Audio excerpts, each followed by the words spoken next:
എവിടെ അവിടെ വിളിച്ചാ വരുമോ? ആ അതാ വരുന്നു കേട്ടാ.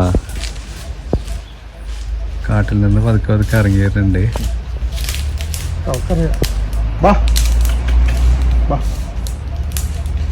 ആ വരുന്നു മ്ലാവാണ് കേട്ടാ വരുന്നത്. കാട്ടിൽ കൂടെ നടക്കുന്ന ആളാണ് ഇങ്ങനെ വരുന്നത്. ചെറുപ്പം മുതലേ അവിടെ വന്നിട്ട് പരിചയമായിട്ടുള്ള എല്ലാ കാര്യത്തിലായിട്ട് അങ്ങനെ വരുന്നത്. ചെറിയ കുഞ്ഞുണ്ട് രണ്ടെണ്ണം, അതിനെ അവിടെ നിർത്തിട്ടാ വരുന്നില്ലേ?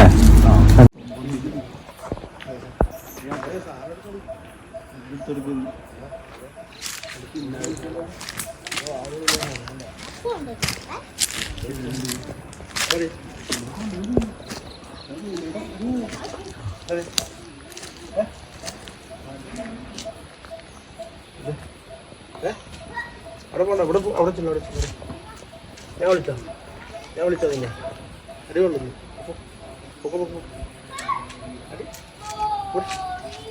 വരാറുള്ളതാ? ഭക്ഷണത്തിന് അടി കൊള്ളു. അതെ, എന്ന് വരുമോ? ഇപ്പൊ 2 നേരം വന്നിട്ട് പോയേ ഉള്ളൂ. എല്ലാ ദിവസവും 3-4 പ്രാവശ്യം വരും. അതെ, ചെറുപ്പം മുതൽ വരുമോ? ഇതിപ്പോ പ്രസവിച്ചത് കുഞ്ഞുണ്ട്. കുഞ്ഞുണ്ടോ? കുഞ്ഞുണ്ട്. 2 ദിവസമായി.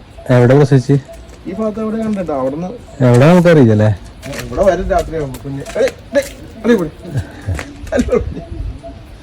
പാല് ഇറങ്ങാൻ വേണ്ടിട്ടാ. പാലിടിക്കും. എല്ലാം കൂടെ വരും. 2 മക്കളുണ്ട്. 2 പേരെ കൊണ്ട് വരും. എത്ര വലിപ്പമുള്ള? ഒന്ന് ഇതിന്റെ പകുതി, ഒന്ന് ഒരു പൊടിക്കുഞ്ഞ്. ആട്ടുകുഞ്ഞിന്റെ ചെറിയ കുഞ്ഞില്ലേ? അതിപ്പോ ഉണ്ടായിട്ട് 2-3 ദിവസമായിട്ട്. അത് ശരി.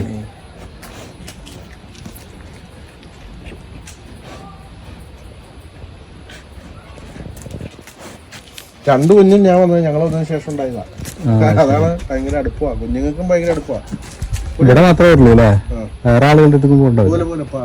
ഇപ്പൊ ഞങ്ങൾ നിൽക്കണോണ്ടാ. അല്ലെങ്കിൽ ഓടും. ഓടൂല്ലേ? അത് ശരി. കാട്ടുമൃഗല്ലേ? ആ, കാട്ടുമൃഗം കെട്ടിട്ടാന്നല്ലോ. ഇതിനൊക്കെ വേണേ ഞങ്ങൾക്ക് എന്ത് വേണേലും ചെയ്യാം കേട്ടാ. ഞാനും മോളെ ഓടാതെ നിൽക്കുന്നുണ്ടപ്പോഴേ ഞാൻ ആദ്യമായിട്ട് കയറി വരുന്ന വിചാരിച്ചു. കാട്ടിൽ നിന്ന് ഇങ്ങനെ ഇറങ്ങുമ്പോ ഓടുന്നു കാണാമല്ലോ. അപ്പൊ എക്സ്പീരിയൻസ് ഉള്ള കാരണം അല്ലേ? ഇത് ആളെ കണ്ടു പരിചയമുണ്ട്. ഭക്ഷണം കഴിച്ചു പരിചയമുണ്ട്. ഭക്ഷണത്തിന് വന്നേക്കണത്.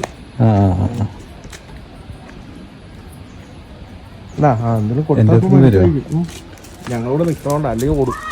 പരിചയമില്ലാത്തവരുണ്ടെങ്കിൽ ഒറ്റ ഓട്ടം കൊടുക്കും. അത് ശരി. ഈ വാതിലിന്റെ മുകളിൽ ഇങ്ങനെ വന്നിട്ട് ഇടിച്ചോണ്ടിരിക്കൂലേ? നിൽക്കണോണ്ട് അല്ലെങ്കിൽ അവള് ഇവിടുന്ന് പോവില്ല. ആ ശരി. വാതിലിന്റെ മുകളിൽ വന്നിട്ട് ഇങ്ങനെ ഇടിച്ചോണ്ടിരിക്കൂലേ? വാല് തുറന്നിട്ടകത്ത് ഇടിക്കണല്ലേ കാണുന്നത്? ഇതിൽ വന്നിങ്ങനെ തലകൊണ്ട് ഇങ്ങനെ തട്ടിക്കൊണ്ടിരിക്കും. ഇതിപ്പോ അത് കണ്ടില്ല. അതിന്റെ വായെന്നുള്ള ഇതിങ്ങനെ വീഴും. അവിടെ ഇങ്ങനെ ഒറ്റ വീഴും. അപ്പൊ ഇങ്ങനെ കാട്ടിലൂടെ പോകുന്ന കേട്ടാ. വേറെ ആരെങ്കിലും കണ്ട അപ്പൊ ഓടുന്ന പറഞ്ഞേ.